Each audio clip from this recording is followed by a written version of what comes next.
জলপাইগুড়ি হাসপাতালের সামনে রাস্তার ওপর গাছ পড়ে বিপত্তি। দীর্ঘক্ষণ ধরে যান চলাচল বন্ধ। চরম দুর্ভোগে নিত্যযাত্রীরা। খবর পেয়ে ঘটনাস্থলে civil defence quick response team ও বিদ্যুৎ দপ্তরের কর্মীরা। লাগাতার বৃষ্টির জেরে জলপাইগুড়ি মেডিকেল কলেজ সংলগ্ন রাস্তার ওপর বিশাল আকৃতির গাছ পড়ে বিপত্তি। রাস্তা বন্ধ জলপাইগুড়ি মেডিকেল কলেজ ও হাসপাতালের অধীন সুপার স্পেশালিটি হাসপাতাল সংলগ্ন এলাকায়। চরম দুর্ভোগে হাসপাতালে আসা রোগীর আত্মীয় পরিজন থেকে নিত্যযাত্রীরা।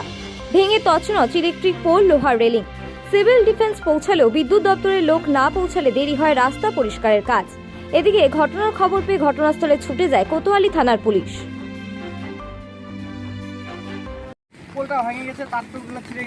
সিভিল ডিফেন্স এসে বসে আছে, আপনারা আসেননি কেন? আপনাদের জন্য অনেক দেরি হলো, এই মানুষের কষ্ট অসুবিধা। আমাদের মনে করো যে আরো লাইনগুলো যে আছে সেই লাইনগুলো ব্রেকডাউন ছিল, যার জন্য মনে করো যে এই কাজটা এটা তো সমস্যা মানুষের। এই মেডিকেল কলেজ হাসপাতাল, এখানে পুরো রাস্তা বন্ধ। সেজন্য তো মনে করো যে আমরা তাড়াতাড়ি চলে আসলাম। আপনারা তো আসেননি, অনেক ফোন করেছেন, অনেক আসতে দেরি করেছেন, না, এটা অভিযোগ উঠছে। ভুল কথা বলছি। কি নাম আপনার? আপনার কি নাম? আমার নাম মহাদেব অধিকারী। বিদ্যুৎ দপ্তরের থেকে কর্মী। আপনার নাম বলেন। পাপিয়া সাহা। কোথায় এসেছিলেন, কি ব্যাপার? হাসপাতালে এসে ব্লাড দিতে। হ্যাঁ, এখন গাছ পড়ে আছে, এই দুর্যোগের মধ্যে কিভাবে যে পেরিয়ে এলাম, খুব কষ্ট আমার মতন। সবাই মিলে আমরা অনেক যাত্রীরা এসে দাঁড়িয়ে আছে এখানটায় গ্যাসের জন্য। রাস্তা পুরো বন্ধ, সব রাস্তা, সম্পূর্ণ রাস্তাটা বন্ধ। যাতায়াতের অসুবিধা হচ্ছে না? যাতায়াতে ভীষণ কষ্ট হচ্ছে। কি বৃষ্টির জন্যই গ্যাসটা পড়েছে মনে হয়? বৃষ্টির জন্য গাছটা পড়েছে। এখন কি কেউ আসেনি উদ্ধার কাজে এখনো? বলতে পারছি না এখন। কি চাচ্ছেন আপনারা? এই রাস্তাটা পরিষ্কার করাতে লাগবে, তো সমস্ত লোক যাতায়াত করবে না। কোথায় এসেছিলেন, কোন হাসপাতালে? আমরা সদরের 10 তলাতে এসেছি। কি নাম আপনার? পাপিয়া সাহা। মনে শেষ নাই।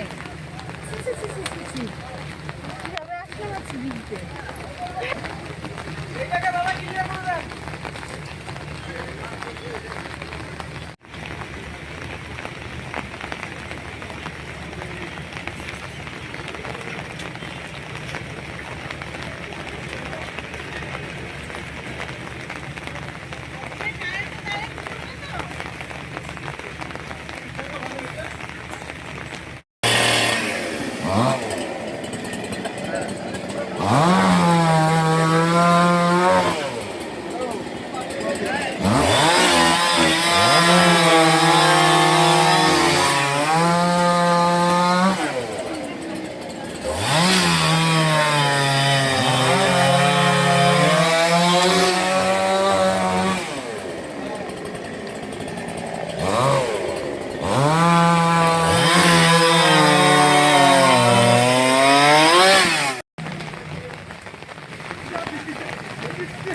তার বাইরে